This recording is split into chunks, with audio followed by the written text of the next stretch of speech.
ఈ రోజు రాష్ట్ర ముఖ్యమంత్రి నారా చంద్రబాబు నాయుడు గారి జన్మదిన సందర్భంగా గీతా అంకుల్ మెమోరియల్ ట్రస్ట్ ఆధ్వర్యంలో స్వతంత్ర పార్క్ నందు పేదవాళ్ళకి చీరలు పంపిణీ కార్యక్రమం నిర్వహించడం జరిగింది.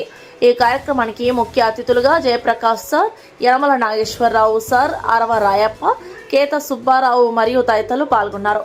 పేదలకు చీరలు పంపిణీ కార్యక్రమం నిర్వహించి అనంతరం జయప్రకాష్ మరియు యనమల నాగేశ్వరరావు మీడియాతో మాట్లాడారు. నెల్లూరులో గాంధీ పార్క్ లో ఉన్నటువంటి ఈ యొక్క కాన్ఫరెన్స్ హాల్లో కేతా అంకుల్ మెమోరియల్ ట్రస్ట్ ఆధ్వర్యంలో మన ముఖ్యమంత్రి వర్యులు గౌరవనీయులు నారా చంద్రబాబు నాయుడు జన్మదినాన్ని పురస్కరించుకొని ఆయన ఈ రోజు పేదలకు చీరల పంపిణీ కార్యక్రమం చేయడం జరిగింది.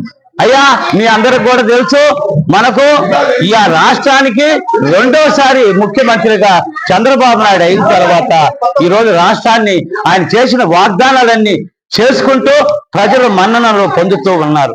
మీ అందరికి కూడా తెలుసు, పెన్షన్లు అయితేనేమి ప్రతి ఒక్కటి కూడా చెప్పిన ప్రకారం చేస్తూ ఈ రాష్ట్రాన్ని అభివృద్ధి మార్గంలో తీసుకుపోతూ ఉన్నందుకు ప్రజలందరూ కూడా ఆయనకు ప్రత్యేకించి ఈ యొక్క జన్మదినానికి ప్రత్యేక ధన్యవాదాలు తెలియజేసుకుంటూ, నా పేరు యనమల నాగేశ్వరరావు, పొలిటికల్ అనలిస్ట్, నెల్లూరు.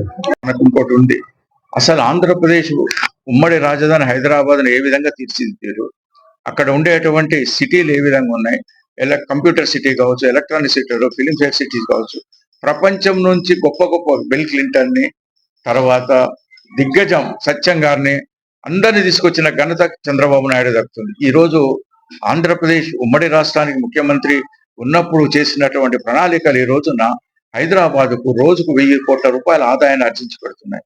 అతను రాష్ట్రం విడిపోయిన తర్వాత ముఖ్యమంత్రి అయిన తర్వాత ఈ రాష్ట్రానికి కూడా ఇప్పుడు A1 అని ఒక స్కీమ్ తీసుకొచ్చి అమరావతిలో కంప్యూటర్స్ ని మళ్ళీ డెవలప్ చేస్తున్నారు. 6 లక్షల మందికి ఉద్యోగాలు వస్తాయి.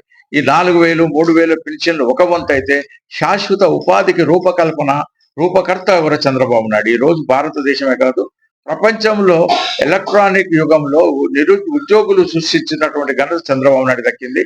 ఆయన కలకాలం ఆయురారోగ్యాలతో ఉన్న దేవుని ప్రార్థిస్తూ ముందు కూడా వారు ఇంకా నిరుద్యోగులకు, సామాన్యులకు అందరికీ కూడా సేవ చేయాలని ఆశిస్తూ కేతా అంకుల్ మెమోరియల్ ట్రస్ట్ చేస్తున్న కార్యక్రమాలని ప్రతి ఒక్కరు దీవించాలని. అతనే ఉండి చేస్తలేడు, మనసుండి చేస్తుండే. అతని డబ్బు కాదు, కోటీశ్వరుడు కాదు, అతని దగ్గర లక్షలు లేవు, కోట్లు లేవు. కానీ అతనికి తపన, అతనికి 2 చెప్తాడు ఎప్పుడైనా, సార్ ఒకరి చీర ఇవ్వాలి, ఒకరికి లడ్డు ఇవ్వాలి అని. ఆ తపనతో చేస్తున్న కేతా అంకుల్ మెమోరియల్ ట్రస్ట్ అధ్యక్షుడు సుబ్బారావుకు ధన్యవాదాలు తెలియజేస్తూ ముగిస్తున్నాను. Thank you very much. ఈ వీడియో కనుక మీకు నచ్చినట్లయితే లైక్ చేసి షేర్ చేయండి. మరిన్ని లేటెస్ట్ అప్డేట్స్ కోసం మా ఛానల్ ని సబ్స్క్రైబ్ చేయండి.